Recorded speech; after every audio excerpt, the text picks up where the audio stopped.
Chapter 18. When all these things have been said and considered, I am unwilling to contend about words, for such contention is profitable for nothing but the subverting of the hearer. But the law is profitable for edification, if a man use it lawfully, for the end of the law is love out of a pure heart and a good conscience, and faith unfeigned. And our Master knew it well, for it was on these two commandments that he hung all the law and the prophets. And how would it harm me, O my God, thou light of my eyes in secret, if while I am ardently confessing these things, since many different things may be understood from these words, all of which may be true, what harm would be done if I should interpret the meaning of the sacred writer differently from the way some other man interprets?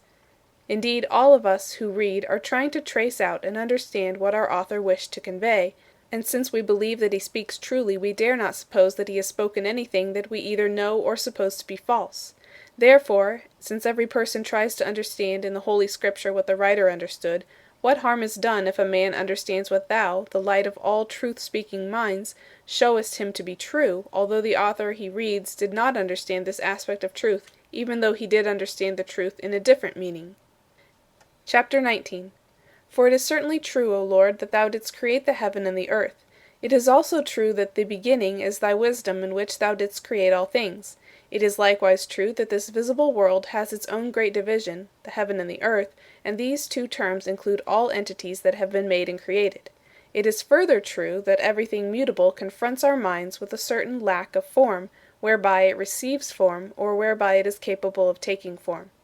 It is true yet again that what cleaves to the changeless form so closely, that even though it is mutable it is not changed, is not subject to temporal process. It is true that the formlessness which is almost nothing cannot have temporal change in it. It is true that that from which something is made can, in a manner of speaking, be called by the same name as the thing that is made from it. Thus, that formlessness of which heaven and earth were made might be called heaven and earth.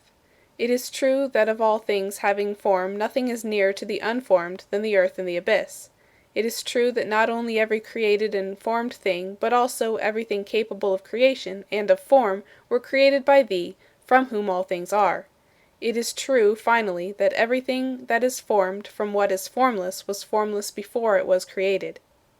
Chapter 20. From all these truths, which are not doubted by those to whom thou hast granted insight in such things in their inner eye, and who believe unshakably that thy servant Moses spoke in the spirit of truth, from all these truths, then, one man takes the sense of "in the beginning God created the heaven and the earth" to mean, in his word, coeternal with himself, God made both the intelligible and the tangible, the spiritual and the corporeal creation. Another takes it in a different sense, that "in the beginning God created the heaven and the earth" means, in his word, coeternal with himself, God made the universal mass of this corporeal world, with all the observable and known entities that it contains. Still another finds a different meaning, that "in the beginning God created the heaven and the earth" means, in his word, coeternal with himself, God made the unformed matter of the spiritual and corporeal creation. Another can take the sense that "in the beginning God created the heaven and the earth" means, in his word, coeternal with himself, God made the unformed matter of the physical creation, in which heaven and earth were as yet indistinguished, but now that they have come to be separated and formed, we can now perceive them both in the mighty mass of this world.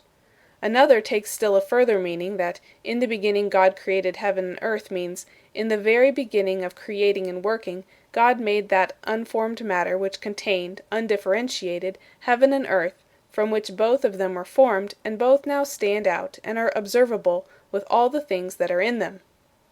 Chapter 21.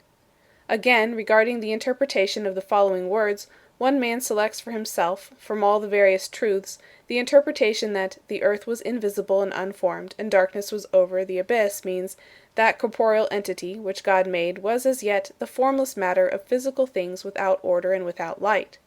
Another takes it in a different sense, that "the earth was invisible and unformed, and darkness was over the abyss" means, this totality called heaven and earth was as yet unformed and lightless matter, out of which the corporeal heaven and the corporeal earth were to be made, with all the things in them that are known to our physical senses.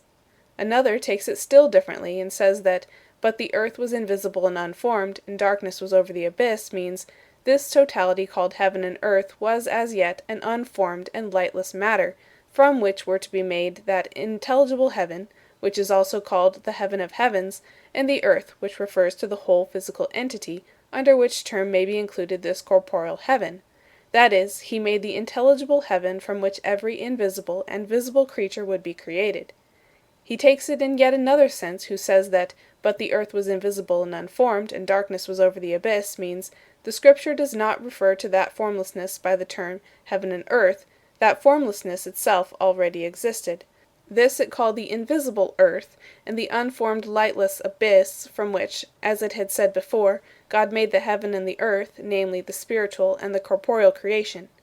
Still another says that, "But the earth was invisible and formless, and darkness was over the abyss," means, there was already an unformed matter from which, as the Scripture had already said, God made heaven and earth, namely the entire corporeal mass of the world, divided into two very great parts, one superior, the other inferior, with all those familiar and known creatures that are in them. Chapter 22. Now suppose that someone tried to argue against these last two opinions as follows. If you will not admit that this formlessness of matter appears to be called by the term heaven and earth, then there was something that God had not made out of which he did make heaven and earth. And Scripture has not told us that God made this matter unless we understand that it is implied in the term heaven and earth, or the term earth alone, when it is said, "In the beginning God created the heaven and earth."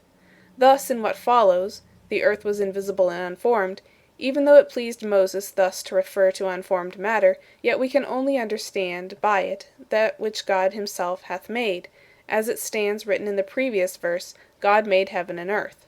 Those who maintain either one or the other of these two opinions, which we have set out above, will answer to such objections, "We do not deny at all that this unformed matter was created by God, from whom all things are, and are very good, because we hold that what is created and endowed with form is a higher good, and we also hold that what is made capable of being created and endowed with form, though it is a lesser good, is still a good. But the Scripture has not said specifically that God made this formlessness, any more than it has said it specifically of many other things, such as the orders of cherubim and seraphim, and those others of which the Apostle distinctly speaks, thrones, dominions, principalities, powers, yet it is clear that God made all of these.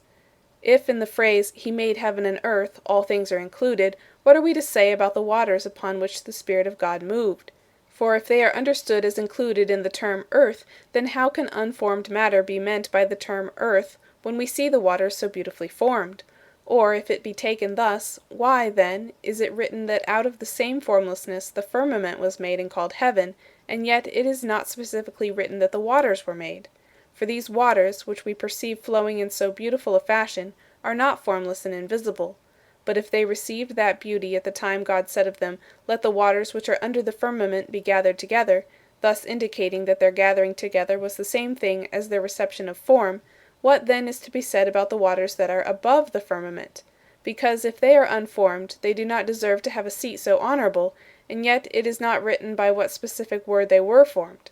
If, then, Genesis is silent about anything that God hath made, which neither sound faith nor unerring understanding doubts that God hath made, let not any sober teaching dare to say that these waters were coeternal with God because we find them mentioned in the book of Genesis, and do not find it mentioned when they were created. If truth instructs us, why may we not interpret that unformed matter which the Scripture calls the earth, invisible and unformed, and the lightless abyss as having been made by God from nothing, and thus understand that they are not coeternal with him, although the narrative fails to tell us precisely when they were made?